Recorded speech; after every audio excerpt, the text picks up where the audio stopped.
Hi. My darling cousin Carolyn, shared my Grandma Blanche's recipe for cornbread with me, and I've just been dying to make it. But I didn't want to just have cornbread, so I was trying to think of something to have with the cornbread, and I decided on meatloaf. Uh, Meatloaf's pretty easy to throw together, is pretty versatile. So that's what I'm going to make this morning. And I hope you come along on the journey. And it's good to see all of you. So this recipe is actually the author of Simply Recipes. It's her dad's favorite meatloaf recipe. So I'm going to follow that one. Okay, to 2 tablespoons of melted butter, we add 3 cloves of garlic, 1 carrot finely chopped, 1 stalk of celery finely chopped, and 1 onion, 1 cup of onion finely chopped. So we're going to saute this for 5 minutes. Okay, we let it simmer another 5 minutes with the lid on it until the carrots are nice and tender. I added 2 teaspoons of Worcester sauce and a 1/3 cup of ketchup. So now we're going to just simmer this just for 1 or 2 minutes, and then we'll let it cool while we work on our meatloaf mix. Okay, I put the cooled vegetables in here. Now we're going to add the meat. I used ground beef, 1 pound, a half a pound, 1.5 pounds of ground beef, and a half pound of sausage. So, you can, whatever sausage you like. This is just plain, so I've got all that in there. And now we're gonna add the breadcrumbs and seasoning. Okay, we're gonna add 2 eggs.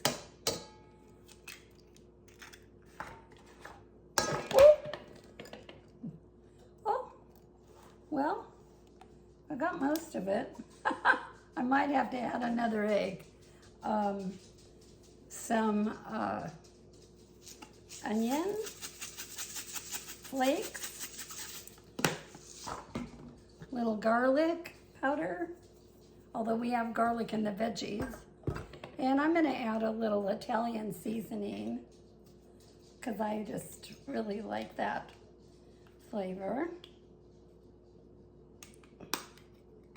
If I can get my spice jar open. Okay. And we need 1 cup of breadcrumbs. I'm using the plain ones. So we'll just measure out 1 cup.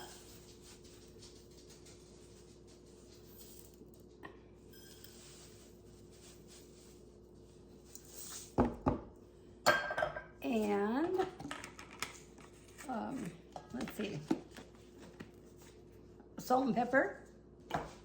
So got my salt here.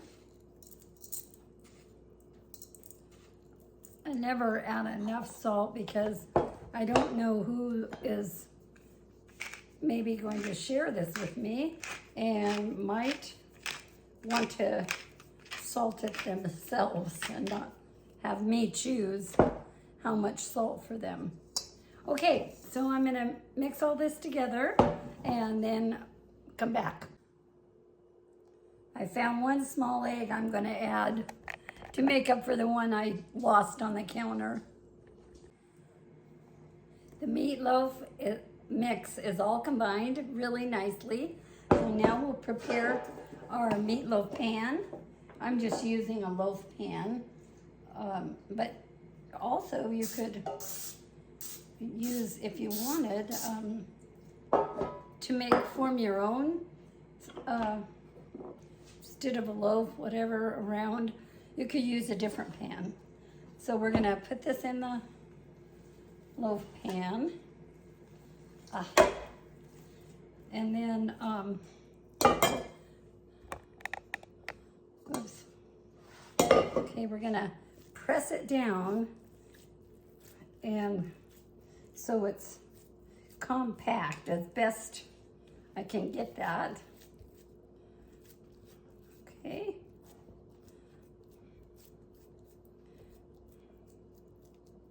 Now, last step is to add the remaining ketchup, which was 1/3 cup, but I just had some leftover barbecue sauce, hardly any. So I'm mixing it with the ketchup. I think that'll be pretty tasty. And we're gonna spread this all over the top. And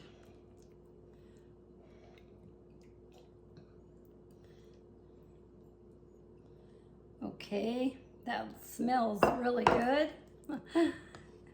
Okay. Try to get be sure to get all the edges.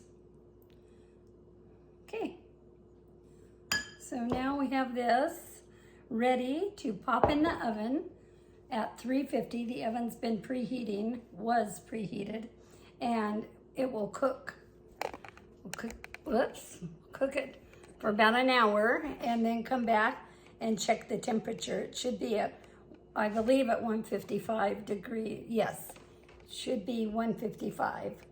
Okay, talk to you in a little bit.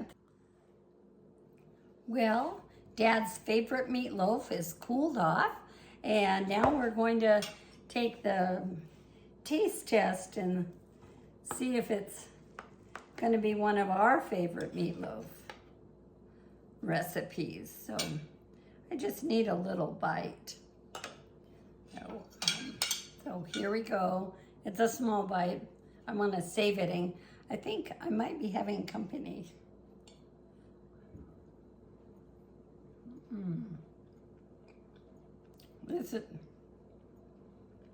This is very, very good. So I'll be saving that recipe. I hope you all have a wonderful day and enjoy whatever you're doing, and praise the Lord.